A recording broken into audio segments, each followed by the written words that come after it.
সম্মানিত মুসল্লিয়ানে কেরাম, আমরা এবার অত্যন্ত গুরুত্বপূর্ণ কয়েকটি পয়েন্টের উপরে কথা বলবো ইনশাআল্লাহ। আমি সর্বপ্রথম যে বিষয়টি আপনাদের দৃষ্টিভঙ্গির সামনে তুলে ধরতে চাই সেটি হচ্ছে, একজন ব্যক্তি কুরবানি দেওয়ার ক্ষেত্রে তার কুরবানি আল্লাহর দরবারে কবুলযুক্ত হওয়ার জন্য কোন কোন বিষয় মাথায় রাখা অত্যন্ত জরুরি, সেই বিষয়গুলো আমি আপনাদের সামনে এখন তুলে ধরছি। যারা কুরবানি দিবেন এবং দিবেন না, এটা সকলের জন্য জরুরি। কুরবানি দেওয়ার ক্ষেত্রে এই 6টা বিষয় অবশ্যই গুরুত্বের সাথে মাথায় রাখতে হবে। নাম্বার 1, 1 নাম্বার, আপনার নিয়ত পরিশুদ্ধ করতে হবে।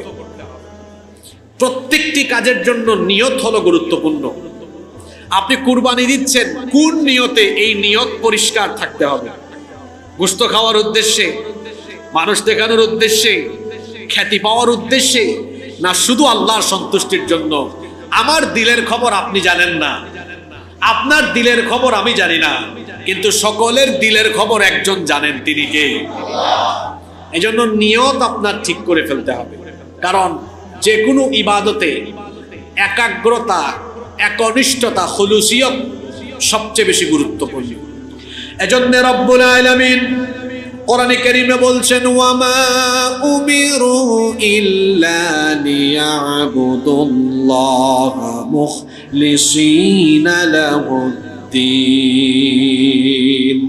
আর তাদেরকে কেবল এই নির্দেশ দেওয়া হয়েছে, তারা দ্বীনকে একনিষ্ঠভাবে এই দ্বীনের উপর অটল থেকে একমাত্র ইবাদত করবে কার? আল্লাহর। একাগ্রতা, একনিষ্ঠতা থাকতে হবে, নিয়ত পরিচ্ছন্ন করতে হবে, পরিষ্কার করতে হবে যে আমার এই কুরবানি কেবলমাত্র যার সন্তুষ্টির জন্য, তিনি কে? 1 নাম্বার বললাম, নিয়ত পরিষ্কার করতে হবে। 2, আপনি যে পয়সা দিয়ে, যে টাকা দিয়ে কুরবানি দিচ্ছেন তা অবশ্যই হালাল হতে হবে। কারণ হাদিস শরীফে এসেছে, আল্লাহ রাসূল বলেছেন, ইন্নাল্লাহা তাইয়্যিব, নিশ্চয়ই আল্লাহ পবিত্র। লা ইয়াকবালু ইল্লা তাইয়্যিবা, পবিত্র ছাড়া কোনো জিনিস আল্লাহ গ্রহণ করেন না। যেই ব্যক্তি হারাম পন্থায় পয়সা উপার্জন করে, ওই হারাম ঘুরের টাকা পয়সা, এটা পবিত্র না অপবিত্র? এইরকম হারামখোর যত লক্ষ টাকা দিয়েই কুরবানির পশু ক্রয় করে কুরবানির দিক না কেন, তার কুরবানি আল্লাহর দরবারে কবুল হবে না। জন্য অবশ্যই কুরবানি যে টাকা দিয়ে দিচ্ছেন সেটা 100% হালাল হতে হবে। নাম্বার 3 নাম্বার, কুরবানি দাতাকে অবশ্যই নামাজি হতে হবে। নামাজ আগে না কুরবানি আগে? জোরে বলেন। সূরা কাউসার পারেন না? ইন্না আ'তাইনাকাল কাউসার, তারপরে কি? ফাসাল্লি, এটা অর্থ ফাসাল্লি লিরাব্বিকা, অতঃপর আপনার রবের জন্য আপনি সালাত আদায় করুন, ওয়ানহার, এবং কুরবানি করুন। এই আয়াতে কুরবানির কথা আগে না নামাজের কথা আগে? ঈদুল আজহায় দেখবেন অনেকে কুরবানির জামাতে শামিল হয়ে, এই ঈদুল আজহার জামাতে শামিল হয়ে গিয়েছে, কিন্তু মাঝখান দিয়ে ফজরের নামাজে আসে না। এরকম হয় কি হয় না? তার নামাজ ঠিক নাই, ওইদিকে কুরবানি ঠিক আছে। আবার মনে রাখবেন, কুরবানির আগে হলো নামাজ, কুরবানির আগে হলো নামাজ। নামাজি হতে হবে। এই নামাজ পুরুষের জন্য পাগল হওয়া ছাড়া 1 ওয়াক্ত নামাজও কাজা করার কোনো বিধান নাই। নাম্বার 4 নাম্বার, এই কুরবানি কেবলমাত্র আল্লাহর সন্তুষ্টির জন্য হতে হবে। আল্লাহর সন্তুষ্টি ছাড়া অন্য কোনো উদ্দেশ্য যেন মনের ভেতরে না থাকে। নাম্বার 5 নাম্বার, কুরবানি দাতাকে অবশ্যই তাকওয়াবান হতে হবে। কারণ তাকওয়াবান ছাড়া, তাকওয়া ছাড়া কুরবানি কেন, শুধু কোনো ইবাদতই আল্লাহর দরবারে কবুল হয় না। তাকওয়া হচ্ছে ইবাদত কবুলের পূর্ব শর্ত। তাকওয়া বলতে কি বুঝেন? তাকওয়া মানে হলো, এক কথায়, এক বাক্যে, তাকওয়া মানে হলো আল্লাহকে ভয় করে জীবন যাপন করা, আল্লাহকে ভয় করে প্রত্যেকটা নেকির কাজ করা, আর সকল হারাম কাজ থেকে নিজেকে বাঁচিয়ে রাখার নাম হলো তাকওয়া। একদম ছোটখাটো একটা উদাহরণ দিয়ে তাকওয়া কি সেটা বুঝাই দেওয়া যায়। এই যে বাইম মাছ আছে না, বাইম মাছ, বাইম মাছ এটা থাকে কোথায়? কাদায় থাকে। কিন্তু দেখবেন বাজারে যখন বাইম মাছ তোলা হয় তার গায়ে কিন্তু কোনো কাদা পাওয়া যায় না, থাকে কাদায়। কিন্তু তাকে কাদা থেকে টেনে তোলার পরে দেখা যায় তার গায়ে কোনো কাদা নাই। আমার আপনার জীবন ওই রকম হতে হবে। বাইম মাছ যেমন কাদার ভেতরে থাকার পরেও তার গায়ে কোনো কাদা লাগে না, ঠিক তেমনি আমি আপনি যে সমাজে বাস করি, এই সমাজ হলো গুনাহে ঘেরা, গুনাহে পাপাচারে পরিপূর্ণ সমাজ। এই পাপাচারে পরিপূর্ণ সমাজে আমি এমন ভাবে জীবনযাপন করব, আমাকে মালাকুল মউত যেদিন নিয়ে যাবে আমি ওই বাইম মাছের মতো পরিষ্কার, অর্থাৎ গুনাহমুক্ত জীবনযাপন করে পরিষ্কার হয়ে পবিত্র হয়ে আল্লাহর দরবারে আমি চলে যাব। এর নাম হলো তাকওয়া ভিত্তিক জীবনযাপন। আল্লাহ আমাদেরকে এরকম জীবনযাপনের তৌফিক দান করেন। 6 নম্বর, কুরবানিদাতাকে অবশ্যই সামর্থ্যবান হতে হবে। এই 6টা বিষয় আমরা কুরবানি দেওয়ার ক্ষেত্রে মাথায় রাখব। সম্মানিত মুসলিম কেরাম, এবার আসুন আমরা কুরবানির কিছু শিক্ষা নিয়ে আলোচনা করি। প্রতি বছর আমরা কুরবানি দেই। কুরবানির সময় আসতে পরে দেখা যায় বিভিন্ন পাড়া মহল্লায় একটা উৎসবমুখর পরিবেশ বিরাজ করে। ইতিমধ্যে কুরবানির পশুর হাট শুরু হয়ে গিয়েছে। দেখা যাচ্ছে সকাল বিকাল রাত পর্যন্ত মানুষের সমাগম। সেখানে বিভিন্ন সাইজের বিভিন্ন ক্যাটাগরির পশু, আর প্রতি বছর এমন এমন পশু আসে, এক এক নামও দেয়। আশ্চর্য আশ্চর্য নাম। এগুলো নিয়ে টেলিভিশনে নিউজ হবে, পত্রপত্রিকায় আসবে, ফেসবুক লাইভ হবে। কন্টেন্ট ক্রিয়েটর যারা, এরা এগুলো দিয়ে ভিডিও বানাবে। প্রতি বছরই তো এগুলো আমরা দেখি, তাই না? আমাদেরকে মনে রাখতে হবে শুধুমাত্র উৎসবমুখর পরিবেশে কুরবানির অনুষ্ঠানের আয়োজন করা, এর ভেতরেই আমাদের সীমাবদ্ধ থাকলে চলবে না। বরং এই কুরবানির ভেতরে এমন এমন শিক্ষা রয়েছে, এই শিক্ষাগুলো আমাদের বাস্তব জীবনে প্রতিফলিত করতে পারলেই এই কুরবানির উদ্দেশ্য শতভাগ হাসিল হবে ইনশাআল্লাহ। কুরবানির কিছু শিক্ষা আমরা শুনবো। নাম্বার 1 নম্বর, কুরবানি আমাদেরকে আল্লাহর পথে শর্তহীন আনুগত্যের শিক্ষা দেয়। আমরা জানি আমরা যে কুরবানি করি এটি হচ্ছে আমাদের জাতির পিতা সাইয়্যিদিনা ইব্রাহিম আলাইহিস সালামের রেখে যাওয়া সুবহান আদর্শ এবং সুন্নাহ। আল্লাহ যখন তাকে আদেশ করেছিলেন তোমার ছেলেকে কুরবানি করো, তখন কি তিনি কোনো প্রকার ওজর বা আপত্তি পেশ করেছেন? কোনো ওজর আপত্তি পেশ করেন নাই। দ্বিধাহীন চিত্তে শর্তহীন ভাবে আল্লাহর আনুগত্য তিনি করেছেন। কুরবানির শিক্ষা হলো এইভাবে করে মৃত্যুর আগ পর্যন্ত ইব্রাহিম আলাইহিস সালামের সন্তানরা আনুগত্যের নজির প্রদর্শন করবে। 24 ঘন্টা এভাবে করে আজীবন আল্লাহর পথে জীবনযাপন করবে, এমন করে যে আল্লাহর আনুগত্যের পথে সে কখনোই, আল্লাহর আনুগত্যের পথ থেকে সে কখনো এক চুলো দূরে সরে যাবে না। এটি হচ্ছে 1 নম্বর শিক্ষা।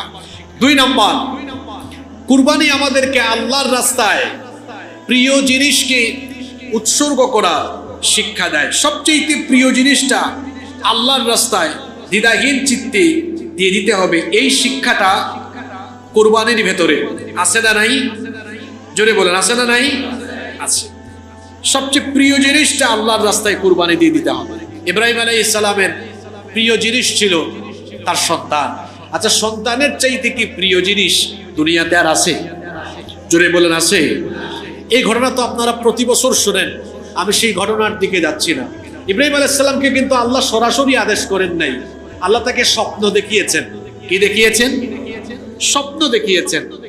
এখন আমরাও স্বপ্ন দেখি, নবীরাও স্বপ্ন দেখেন, কিন্তু আমাদের স্বপ্ন আর নবীদের স্বপ্ন কি একরকম? না। নবীদের স্বপ্ন হলো ওয়াহি, নবীদের স্বপ্ন হলো ওয়াহি। আর ওয়াহি এটা কেবলমাত্র নবী এবং রাসূলদের কাছে আসে। নবী রাসূল ছাড়া অন্য কারো কাছে কি ওহী আসে? আসে না। আমাদের কাছে কি ওহী আসে নাকি? যারা কথা বললেন না, দিনে রাতে কি আপনাদের কাছে কয়েকবার ওহী নাজিল হয় নাকি? ওহী একমাত্র নবী রাসূলদের কাছে আসে। সুতরাং নবীদের স্বপ্ন হলো ওহী। এখানে আরেকটা বিষয় বলে রাখি, আমাদের নবীর কাছে 7 তরিকায় ওহী নাজিল হয়েছে। তার মধ্যে একটা তরিকা হলো সত্য স্বপ্ন। আল্লাহ রসুল যেটা স্বপ্ন দেখতেন সেটা সত্যে প্রতিফলিত হতো, এবং এই স্বপ্নের মাধ্যমেই তার কাছে ওহী পাঠাতেন কে? আল্লাহ। সুতরাং নবীদের স্বপ্ন আমাদের স্বপ্নের মতো নয়, নবীদের স্বপ্ন হলো ওহী। ইব্রাহিম আলাইহিস সালামকে আল্লাহ স্বপ্ন দেখিয়েছেন। স্বপ্নটা কি? তিনি স্বপ্ন দেখেছেন তিনি তার ছেলেকে জবাই করতেছেন। এই স্বপ্ন দেখার পরে তিনি তার ছেলেকে বললেন, কোরআনে কারীমে সূরা সাফফাতের মধ্যে আছে, ইয়া বুনাইয়া ইন্নী আরা ফিল মানাম, হে আমার বৎস, আমার কলিজার টুকরা সন্তান, নিশ্চয়ই আমি স্বপ্নে দেখেছি, আন্নী আযবাহুকা, আমি তোমাকে জবাই করছি, ফানজুর মাযা তারা, অতএব তুমি বলো তোমার সিদ্ধান্ত কি। এখন বাপ আর ছেলে দুজনেই পয়গাম্বার, পয়গাম্বারের সুলভ জবাব। তিনি বললেন, আপনি যেটা স্বপ্ন দেখেছেন সেটা তো স্বপ্ন নয়, এটা ওহী, কারণ নবীদের স্বপ্ন এটা আল্লাহর পক্ষ থেকে আসা আদেশ। বাপ বেটা দুইজনই আল্লাহর এই সিদ্ধান্ত মেনে নিলেন। ইব্রাহিম আলাইহিস সালাম 86 বছর পর্যন্ত কোনো সন্তানই পান নাই, 86 বছরের সন্তান পেয়েছেন, তারপরে আবার লম্বা একটা সময় স্ত্রী সন্তানকে নির্বাসনে রেখে দিয়ে এসেছেন।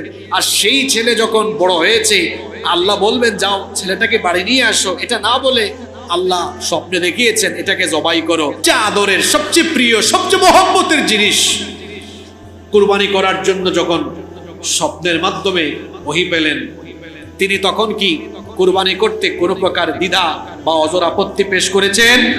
জোরে বলেন, করেছেন। সবচেয়ে প্রিয় জিনিসটাই নিয়ে গিয়েছেন কুরবানি দেওয়ার জন্য। বাপ বেটা দুইজনই গিয়েছেন, গিয়ে বাপ তার ছেলেকে উপর করে শুইয়ে দিয়েছেন, ছুরি চালাবেন। কোরআনে কারীমে এসেছে, ফালাম্মা আসলামা ওয়া তাল্লাহু লিল জাবিন ওয়া নাদাইনাহু আইয়া ইব্রাহিম ক্বাদ সাদ্দাকাতার রুয়া ইন্না কাযালিকা নাজজিল মুহসিনিন। আল্লাহ বলছেন, অতঃপর দুজনে যখন আল্লাহর আনুগত্যের সামনে অবনত হয়ে গেল, ওয়াতাল্লাহু লিল জাবিন, আর তিনি তার সন্তানকে যখন উপর করে শুইয়ে দিলেন জবাই করার জন্য, আল্লাহ তখন ডেকে বললেন, ওয়ানাদাইনাহু আইয়া ইব্রাহিম, হে ইব্রাহিম ক্বাদ সাদ্দাকতার রুয়া, স্বপ্নে যা দেখালাম তুমি তো তা বাস্তবে রূপ দিয়ে দিচ্ছ। ইন্না হাযা লাহুয়াল বালাউল মুবিন, নিশ্চয়ই এটা ছিল তোমার জন্য বড় ধরনের পরীক্ষা। আমি দেখতে চেয়েছিলাম তোমার প্রিয় জিনিসটা তুমি আমার পথে দিয়ে দেওয়ার জন্য রাজি থাকো কিনা। তুমি পরীক্ষায় পাস, এখন আর তোমার সন্তানকে দেওয়া লাগবে না। ওয়াফাদাইনাহু বিযিবহিন আযীম, আমি তার পরিবর্তে জান্নাত থেকে আরেকটি পশু ফিদিয়া হিসাবে পাঠিয়ে দিলাম। সুবহানাল্লাহ। এই ঘটনা আমরা সবাই জানি, কিন্তু এখান থেকে শিক্ষা কি? এখান থেকে শিক্ষা হলো আমরাও আমাদের প্রিয় জিনিসকে আল্লাহর রাস্তায় দান করার ক্ষেত্রে, আল্লাহর রাস্তায় দেওয়ার ক্ষেত্রে কখনো পিছপা হব না। আমাদের কাছে সবচেয়ে পছন্দের জিনিসটা কি জানেন? আমাদের জান, আমাদের জীবন, আমাদের জান, আমাদের মাল। ইব্রাহিম আলাইহিস সালাম আর তার ছেলে, বাপ বলেছেন আমার ছেলেকে কুরবানি দিয়ে দিব, আর ছেলে বলেছেন যে আল্লাহর জন্য আমি আমার জীবন এই পথে দিয়ে দিব। ইব্রাহিমের সন্তানরা এখান থেকে শিক্ষা নিবে যে আমাদেরও পছন্দের প্রিয় জিনিস আমাদের জান আর মাল যদি দরকার হয় তাহলে আমরাও আল্লাহর পথে এভাবে কুরবানি দিয়ে দিব ইনশাআল্লাহ। এটা হচ্ছে কুরবানির অন্যতম একটি শিক্ষা। 3 নাম্বার, কুরবানির অন্যতম আরেকটি শিক্ষা হলো তাকওয়ার চর্চা করে জীবন পরিচালনা করা। পৃথিবীর ইতিহাসের সর্বপ্রথম যে কুরবানি আমরা জানি সেটা হচ্ছে আদম আলাইহিস সালামের 2 ছেলের কুরবানি, হাবিল এবং কাবিল। আদম এবং হাওয়া আলাইহিমুস সালাম তারা ছিলেন পৃথিবীর প্রথম মানব এবং প্রথম মানবী। তখন তো পৃথিবীতে এত জনসংখ্যা ছিল না, তাদের সন্তানদের বংশধারা থেকেই কিন্তু পৃথিবীতে মানব বংশের বিস্তার সাধিত হয়েছে। আদম আলাইহিস সালামের স্ত্রী আমাদের মা হাওয়া আলাইহিস সালামের গর্ভে একসাথে 2টা সন্তান আসতো, একটা ছেলে একটা মেয়ে। এখন তো বিয়ে শাদীর ক্ষেত্রে দেখা যায় পাহাড়তলির ছেলে বিয়ের প্রস্তাব দিয়েছে আপনার ওই মজ্জার থেকে, ঠিক আছে না? তো তখন তো এত মানুষও নাই, তখন বিয়ে শাদী কেমনে হইতো? তখন আদম আলাইহিস সালামের স্ত্রী আমাদের মা হাওয়া আলাইহিস সালামের গর্ভে একসাথে একটা ছেলে আর একটা মেয়ে জন্ম নিত। এরা যখন বড় হতো তখন এক গর্ভের ছেলে তার সাথে বিয়ে হতো আরেক গর্ভের মেয়ে, এরকম বিয়ে দেওয়া হতো। আদম আলাইহিস সালামের ছেলে হাবিল, তার সাথে একটা মেয়ে জন্ম নিল একই গর্ভে, দেখতে খুব সুন্দরী না, কালো। আদম আলাইহিস সালামের ছেলে কাবিল, তার সাথে গর্ভে যে মেয়ে জন্ম নিয়েছে সে দেখতে খুবই সুন্দরী। এই দুই গর্ভের ছেলে মেয়ে কয়জন? সবাই বলেন কয়জন? বিরাট শিক্ষা আছে এই ঘটনায়। এই চারজন বড় হয়ে গেল, এবার এই চার ছেলে মেয়ের বিয়ে দেওয়া হবে। এখন আদম আলাইহিস সালামের শরীয়তে বিয়ের সিস্টেমটা কেমন ছিল?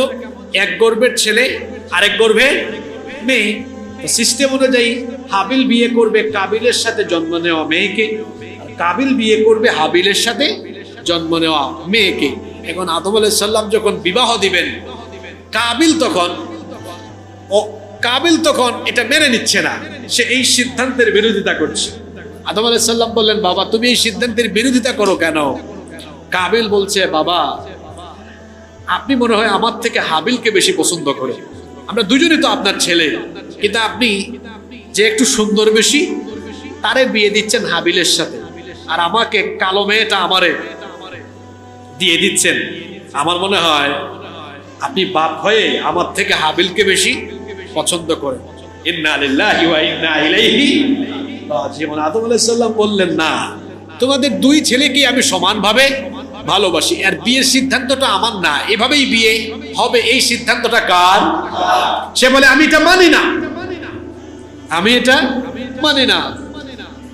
এবার আল্লাহর দেওয়া নির্দেশনা মোতাবেক আদম আলাইহিস সালাম তার দুই ছেলে হাবিল কাবিলকে বললেন, ঠিক আছে বাবা, তোমরা দুইজনেই মিনায় গিয়ে কুরবানি করো, যার কুরবানি আল্লাহ কবুল করবেন সেই ওই সুন্দরী মেয়েকে বিয়ে করবে। কাবিল বলল, এবার ঠিক আছে বাবা, আমরা দুজনেই কুরবানি দিই। হাবিল কাবিল দুইজনেই কুরবানি দিল। আদম আলাইহিস সালামের সময় সিস্টেম ছিল, কুরবানি রেখে দেওয়ার পরে যার কুরবানি আল্লাহ কবুল করতেন, আসমান থেকে অগ্নিশিখা এসে তার কুরবানিকে ভস্ম করে দিত, জ্বালিয়ে দিত। হাবিল পশুপালন করতেন, তিনি উৎকৃষ্ট পশু আল্লাহর পথে নেক নিয়তে আল্লাহকে সন্তুষ্ট করার জন্য কুরবানি করলেন। কাবিল কৃষি কাজ করত। কাবিল কিছু কৃষিজাত পণ্য যেগুলো পচা, খুব একটা মানেন না, এগুলো কোনো মতে আল্লাহর রাস্তায় কুরবানি দিল। দিল সাফ না, মন সাফ না, আল্লাহকে রাজি করা খুশি করা উদ্দেশ্য না, আল্লাহর ভয়, আল্লাহর সিদ্ধান্ত মেনে নেওয়ার, আল্লাহর সিদ্ধান্ত মেনে নেওয়ার টেন্ডেন্সি তার মনের ভেতরে নাই। দিয়েছে কুরবানি। দুজনে কুরবানি দেওয়ার পরে দেখা গেল আসমান থেকে অগ্নিশিখা এসে হাবিলের কুরবানিকে ভস্মীভূত করে দিল। আল্লাহু আকবার। কাবিল তখন একদম ফায়ার, রেগে গিয়েছে। এই ঘটনা কিন্তু সূরা মাঈদার ভেতরে এসেছে। সূরা মাঈদা 27 নম্বর আয়াত আপনারা বাড়িতে পড়বেন। আল্লাহ তাআলা বলছেন, ওয়াতলু আলাইহিম নাবা বানাই আদম বিল হক إذ قربا قربانا فتقبل من أحدهما ولم يتقبل من الآخر قال لأقتلنك قال إنما يتقبل الله من المتقين। আল্লাহ তাআলা বলছেন, হে নবী, আপনি আদমের দুই ছেলের কাহিনী এদেরকে শুনিয়ে দেন। যখন দুজনে কুরবানি করলো, একজনের কুরবানি আল্লাহ কবুল করলেন, আরেকজনের কুরবানি আল্লাহ কবুল করলেন না। অর্থাৎ হাবিলের কুরবানি কবুল হলো, কাবিলের কুরবানি কবুল হলো না। কাবিলের কুরবানি যখন কবুল হলো না, তখন কাবিল হাবিলকে লক্ষ্য করে বলল, ক্বালা লা আকতুলান্নাক, হে আমার ভাই, আমি তোমাকে হত্যা করব।